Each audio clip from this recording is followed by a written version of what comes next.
have the hepatic artery, and then you have the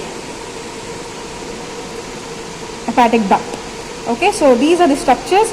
The portal vein and the artery go inside, and the hepatic duct will come out. Okay, so this is the gallbladder.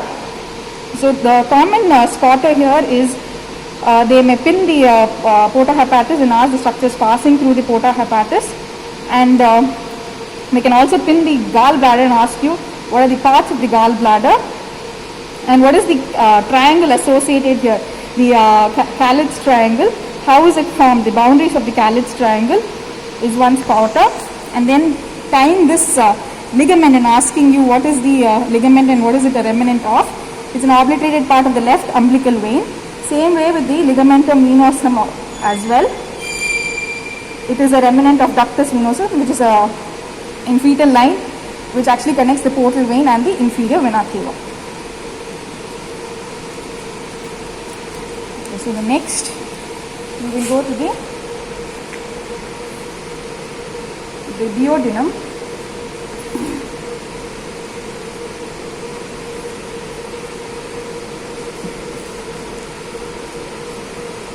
Duodenum extends from the pylorus of the stomach down to the duodenal jejunal flexure. Okay, so it's roughly around 25 centimeters, has three parts, and it extends from L1 to L3 in the vertebra, lumbar vertebra. It has three parts. You have the first part, which is from the pylorus, and then you have the second part from the superior duodenal flexure to the inferior duodenal flexure, and then a horizontal third part, and the fourth part which actually ascends up to the L2 lumbar vertebra. The important aspect or feature of the first part of the duodenum is that it is devoid of circular mucosal fold, because of which during a barium Neal X-ray radiograph you can see the duodenal cap. Then the second part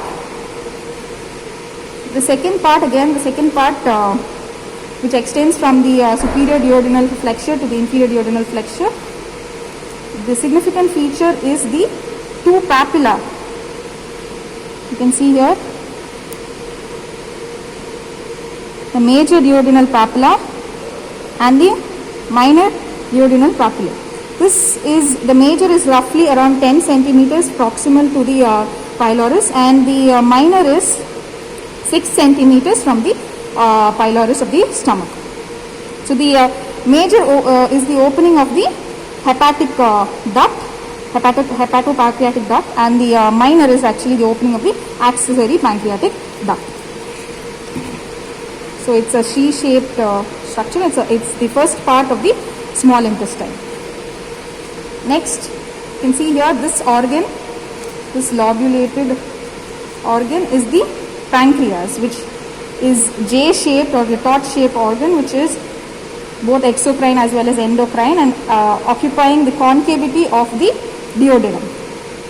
It has, so the questions with associated with the pancreas is pinning the organ and asking you the parts, which is the head, which is enclosed within the concavity of the duodenum, and then you have the uncinate process, which goes towards the left and which rise below the superior mesenteric vessels. And then we have the neck. The neck, the significant feature of the neck is just behind the neck, the splenic artery and the superior mesenteric vein forms the portal vein just behind the neck of the pancreas. So that's the area where it forms the portal vein between fusion of the superior mesenteric vein and the splenic vein. So you can see the splenic vein here, and then the superior mesenteric vein forming the portal vein which goes into the liver, porta hepatis of the liver. And the body of the pancreas, which extends to a tail which gets attached to the hilum of the spleen. The along the superior border of the body of the pancreas, we can see the splenic artery and the splenic vein. So now this spleen,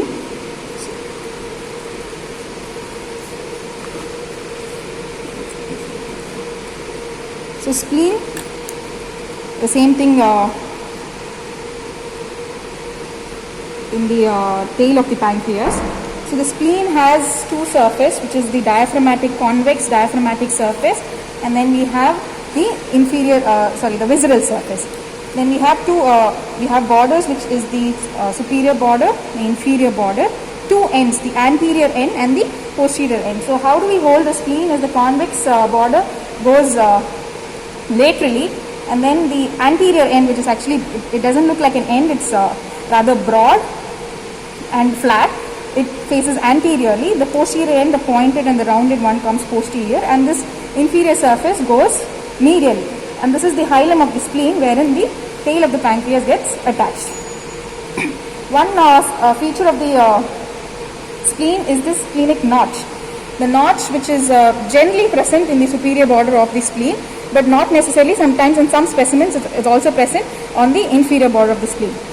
So superior, here you can see the notch. The notch, why is it there in the spleen? It's because spleen is formed by fusion of lobules. So it's lobulated lobules which fuse and form. So that is actually a sign of the fusion. Okay, so that's the reason you have the splenic notch on the superior surface.